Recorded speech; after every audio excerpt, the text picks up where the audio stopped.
बाद में उन लोगों ने क्षमा याचना की है। देखिए अब यहाँ नीचे की तरफ छोटा है, इसको हम ऐसे दिखाओ ना, अरे ऐसे ऐसे यहाँ पकड़ सकते हैं, और यहाँ से मारे कितना मोटा है और कितना भारी है, ऐसे चोट लगेगी।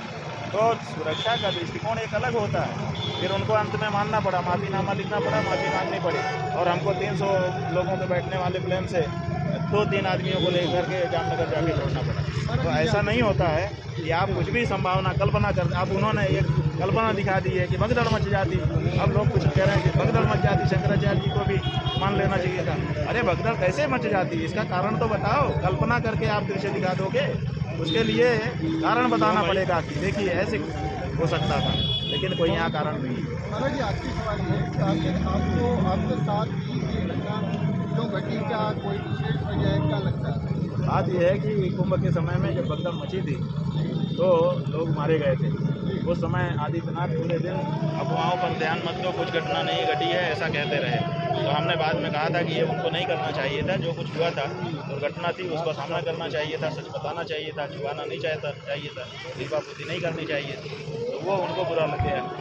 उसके बाद गौ माता की रक्षा की बात हम उठा रहे हैं। भारतीय जनता पार्टी गौ माता की रक्षा का मुद्दा लेकर के ही आई थी, सब लोगों ने वोट दिया था, लेकिन 12 साल हो गए हैं, तीसरा टर्म उसका केंद्र में चल रहा है, दूसरा टर्म उसका यहाँ चल रहा है, लेकिन गौ माता की रक्षा का उपक्रम वो नहीं पूरा कर सकी है।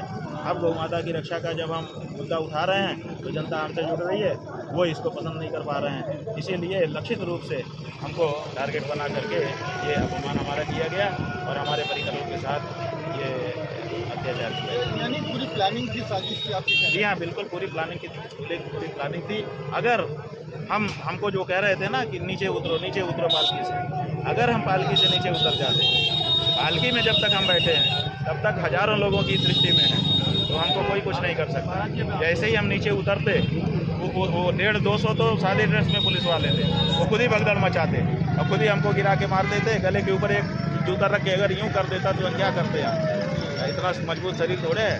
तो हमारी भक्ति हो जाती और 3-4 को और मारते और कहते शंकराचार्य ने अव्यवस्था फैला दी, जिसका 2-3 घंटे उन्होंने पहले भूमिका बना ही ली।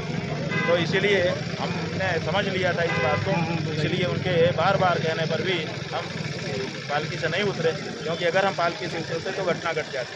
और उसके बाद उन्होंने सादे ड्रेस के पुलिस वालों के माध्यम से हमारे सारे परिवारों को हमसे अलग कर दिया और हमारे पालकी का अपहरण करके पहले किला ले गए, वहाँ छोड़ दिया अकेले में, फिर वहाँ से उठा करके दूसरी गली में ले गए, वहाँ छोड़ दिया, इसका पता हमको ध्यान में नहीं है। फिर तीसरी जगह पर भी छोड़ दिया और फिर चौथी बार शाम को 5 बजे हमारे शिविर के सामने ला कर रख दिया, क्योंकि हम अभिशंका करने के लिए भी नीचे नहीं, क्योंकि वो देख रहे थे कि जैसे ये नीचे उतरे तुरंत भीड़ में भगदड़ मचाओ और तुरंत इनका काम करो, ये परिस्थिति थी। हमारा आंदोलन तो चल ही रहा है गौ माता की रक्षा का, जब तक कानून केंद्रीय नहीं बन जाता चलना ही है। घटना घटी उसके खिलाफ तो हमारी टेक है कि हम शिविर में प्रवेश तभी करेंगे जब ससम्मान संगम स्नान का मौका हमको मिलेगा और भविष्य के लिए शंकराचार्यों के लिए भविष्य में ऐसा व्यवहार नहीं किया जाए।